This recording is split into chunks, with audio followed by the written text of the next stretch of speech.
Ponovno pozdravljeni. Z nami sta še vedno Lucija Šikovec-Ušaj in dr. Boštjan M. Turk. Pogovarjamo pa se o tem, kaj pomeni Orbanova zmaga na Madžarskem za Slovenijo. Lucija, Boštjan, če pogledamo zdaj trend na zadnjih volitvah, Italija, Avstrija, tudi Hrvaška predtem, no, niso imeli volitve ravno pred kratkim, ampak vendarle, Slovenija nekako tu je neka izjema. A vidva pričakujeta, da bo pač se to spremenilo zdaj na teh volitvah, ki nas čakajo, ali bomo še vedno izjema, ki potrjuje pravilo? Ja, jaz upam, da se bo potrdilo, da smo vendarle nekako vse enakovredni svojim sosedom. Zdaj, mi smo bili navajeni vedno se čutiti malo več vredne, ker smo pač imeli za sabo ljudi, ki so bili pač slabše razviti, no? Da ne bomo okolišla, in zato smo dobili ta kompleks več vrednosti. Zdaj, ko smo prišli v družbo ljudi Zahodne Evrope in drugih, pa vidimo, da je ta kompleks bil povsem neutemeljen. S tem vlečenjem komunizma, socializma, karkoli že to je, s temi simboli, prav gotovo nismo ne zgled našim sosedom, ne drugim v Evropi, ampak posmeh.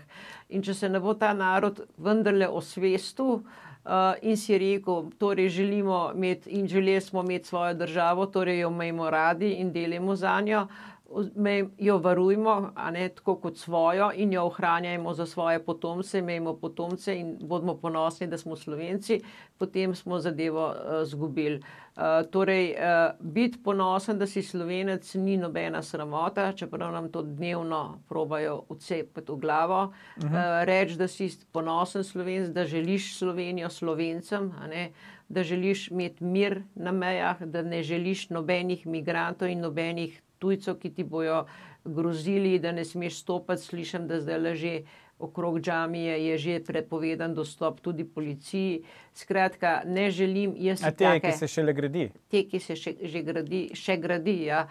Torej, jaz si te Slovenije takšne ne želim, jaz si želim Slovenijo Slovencev in pa seveda vseh tistih, ki so dobrodošli, če pridejo tukaj delati in če pridejo tukaj karkoli zaslužiti. Vendar vemo, da je Slovenija slovenska in to moramo ohraniti. Ali nam bo Orban in napredek Madžarske pri tem pomagal, ali bo vzbudil kontraefekt, je pa pri tem bogem narodu seveda vedno riskantno. Dokler se volijo komedijanti tipa Janković, nenazadnje Cerar, mislim, prazno, dokler se voli ne ljudi, ki imajo vsebino, ampak neko prazno lutko toliko časa, ne kaže dobro, no. To je moje mnenje. Boštjan, sam pod vprašanje še, pa nadaljuješ misel. Ali Slovenija premore svojega Orbana? Izvoli. Ne, mislim, to je odvisno tudi od tega. Ne, mislim, zaradi tega, ker nimamo volilnega sistema, ki bi to stimuliral. Pač mi imamo volilni sistem na Madžarskem, je enokrožni večinski sistem, ki omogoča koncentracijo okrog liderjev. Medtem ko mi imamo pa prav narejen sistem, ki omogoča disperzijo, in zato imamo, tako kot je rekla Lucija Ušaj, take klovne, recimo Karla Erjavca, pa to niso samo klovni, to so škodljivi klovni, ker klovn, recimo, da lahko upravlja pozitivno delo. Karl Erjavec pa upravlja škodljivo delo. On je 10 let nazaj obljubil upokojencem 1000 evrov pokojnine, to je obljubil pred kamerami in se ni zgodilo nič. In še kar dela na te obljubi. Vmes je zavozil odnose s Hrvaško, vmes je zavozil odnose z Evropsko unijo, vmes je zavozil odnose z NATO-om, vmes je naredil nekaj, recimo, sam ta arbitražni sporazum, o katerem se je razčakal, na neki lokalni velenjski televiziji, to je pač, taki ljudje nimajo v politiki nič za delati. Je pa, to pa kar je pa bistven problem, to pa kar mene najbolj skrbi, je pa odsotnost državljanske zavesti pri slovenskem volivcu. Polovica ljudi ne pride voliti. Čeprav država in volitve odločajo vsem, odločajo o tem, koliko bo ljudje plačevali davkov, odločajo o tem, kakšne pokojnine bojo imeli, odločajo o tem, kakšno plačo bojo imeli, odločajo o tem, ali bojo v službi ali ne, pa ne pridejo ljudje voliti. Torej, jaz mislim, da lahko pride do spremembe samo ob takem, bi rekel, pospešnem, se pravi, da ljudje pridejo veliko bolj množično na volitve, to se lahko premakne. Če bo pa spet se ponovilo 2014, kar se jaz bojim, da se bo, potem bo pa ta Slovenija pač usihala naprej, kajti Slovenija usiha. Mi ne smemo gledati za Slovenijo, samo jaz to vedno pravim, Slovenije kot Ljubljane.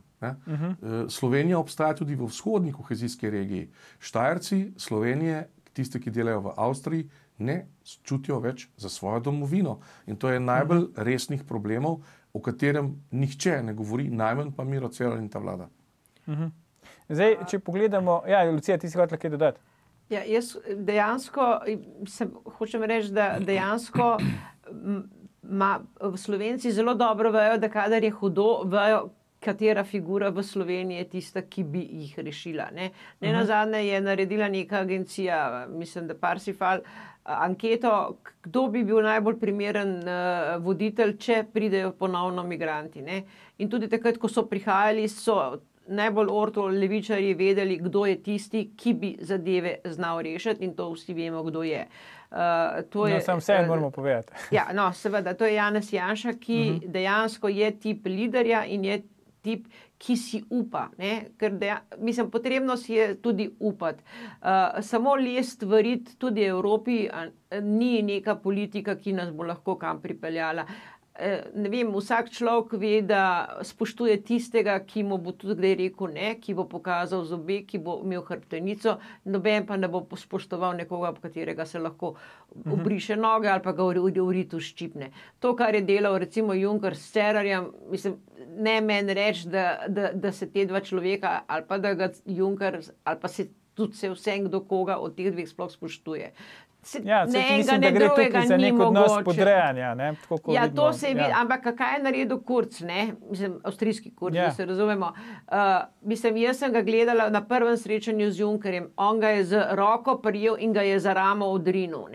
Tako je postavil dečko 30 let Junckerja tja, kjer mu je mesto. In en slovenski politik ni tega sposoben. Jaz nekaj bom kandidirala za evropske volitve samo zato, da ga pritegnem. Mislim, resnično, mislim, ker vprašanje, če mu ne to všeč, Lucija, zdaj tako, ko ga opisuješ. Je v redu, pa dvakrat, ni problema.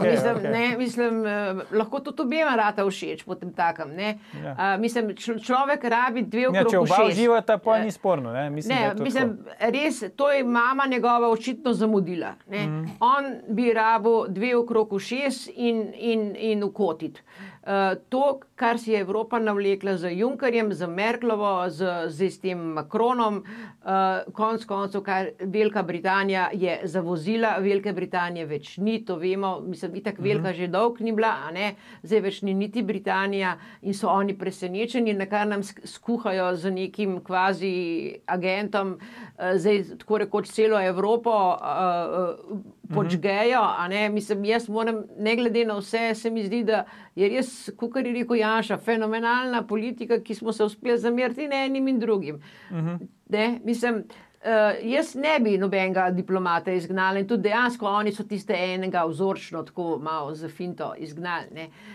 Ampak recimo neka Britanija, ki je malo zavozila s tem exitom, zdaj proba Evropo na kurt. Skratka, politiki, ki vodijo Zahodno Evropo, kamor smo si mi tako želeli iti, so se izkazali kot povsem brezjajčni politiki, brez hrbtenice. Tako da, zdaj, ki že omenjaš Janeza Janša, oprosti Boštjan. Janez Janša je tudi upravil en zelo tak velik premik po političnem prostoru, recimo podobno kot Orban. Ne vem, če veste, Orban je bil včas liberalc.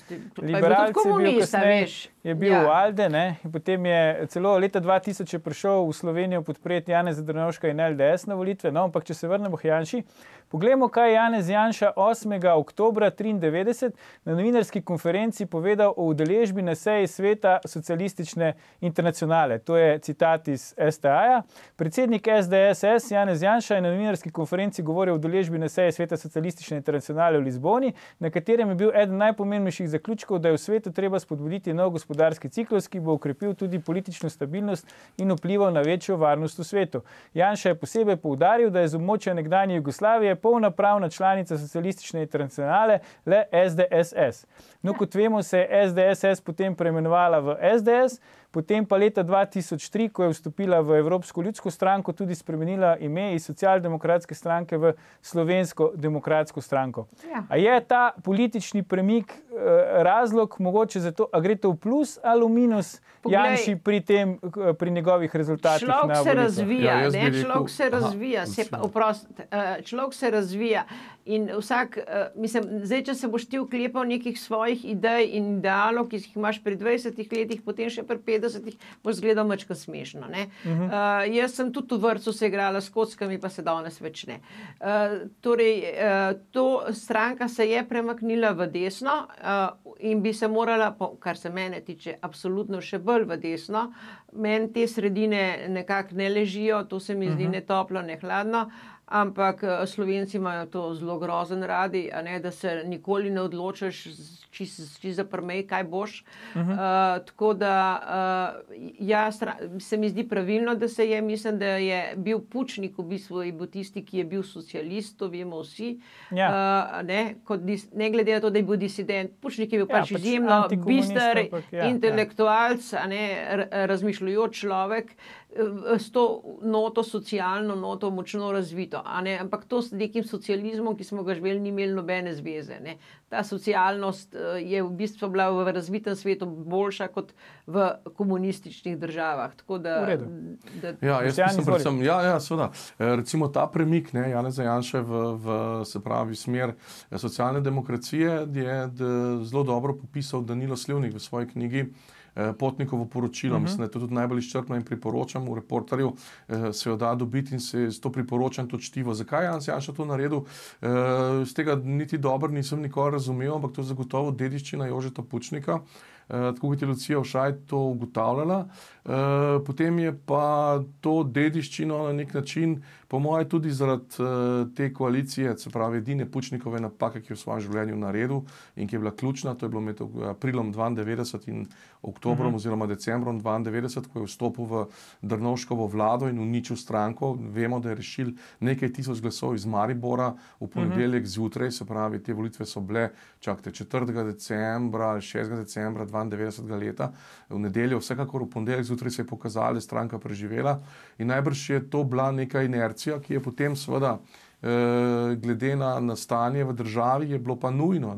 Država ob odmiranju, ki se je takrat že pokazalo, krščanskih demokratov in Slovenske ljudske stranke in ki je zdaj pač prišlo do finala, ko sta obi stranki pač mrtvi, je bila potrebna neka stranka, ki je pač vzdrževala teme tranzicije, vzdrževala teme diskurza državljanske vojne, vzdrževala teme, na katere je ogromno ljudi slišalo in se z njo identificiralo. Mislim, da Janez Janša je z obratom v desno, se pravi v to konzervativno volilno telo, posegel v zelo, bi rekel, bogato nasajen vinograd. Prvič je bila to Evropska ljudska stranka, ki je bila takrat vse nekaj drugega kot danes. Drugič je pa to bila seveda dediščina tiste avtentične Slovenije, ki danes ni več, se pravi tega, kar bi Slovenija morala biti, če bi hotela postati druga Švica. Recimo, da Janez Janša tukaj to zelo dobro skalkuliral, vse to se je dogajalo tudi, ko je bil Jože Pučnik že odsoten iz vodstva stranke. Zdaj pa ob tej strahotni medijski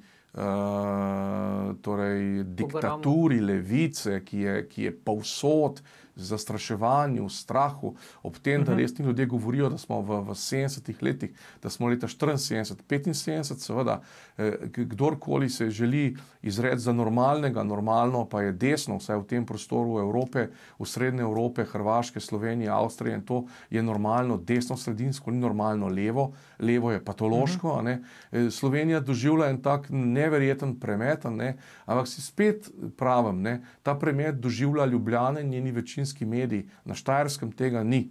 Pejte vi na Štajersko, pejte vi v Lenart, pejte vi v Ptuj in to boste.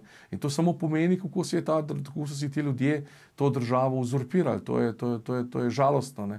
In mi bi predvsem potrebovali eno stranko, ki bi bila na izhodiščih tega, kar je pač Janševa stranka, pa bi imela 30%. To bi bilo nujno za zdravje Slovenije. Tole sem vas še hotel vprašati, preden bomo počasi zaključili. Zdaj, če primerjamo število glasov za SDS na volitvah recimo leta 2011 in volitvah leta 2014, lahko vidimo, režija, prosim za to, da pokažete na zaslonu. Ja, evo. Se pravi, SDS leta 2011 288 tisoč, leta 2014 181 tisoč, se pravi približno 100 tisoč glasov razlike. Kje so ti glasovi, Lucija, Boštjan? Lahko ti glasovi na teh volitvah ponovno pridejo nazaj k SDS-u? Če bi mene zaprli za čas volitev ali pa za čas vaše vdaje, ne bi imel vaše vdaje. To vem, to razumem, ampak zdaj se pogovarjamo o tem, ali lahko pridejo nazaj, ne? Ali če lahko pridejo nazaj, to je pa veliko vprašanje, da ali pa ne, lahko da, lahko pa ne. Ni stranke v Sloveniji, ki bi preživela toliko udarcev po svojem liderju, kot jo je SDS. Jaz moram reči, da sem v stranko vstopila takrat, ko se je zgodila Depala vas, ker je moja narava taka, da odreagiram na krivice. In to je bila v nebo vpijoča krivica, ki se je zgodila in takrat sem stala med tistimi tisoči ljudmi, ki so čutili enako. In tudi s to patrijo smo čutili vsi, da se dogaja velika krivica.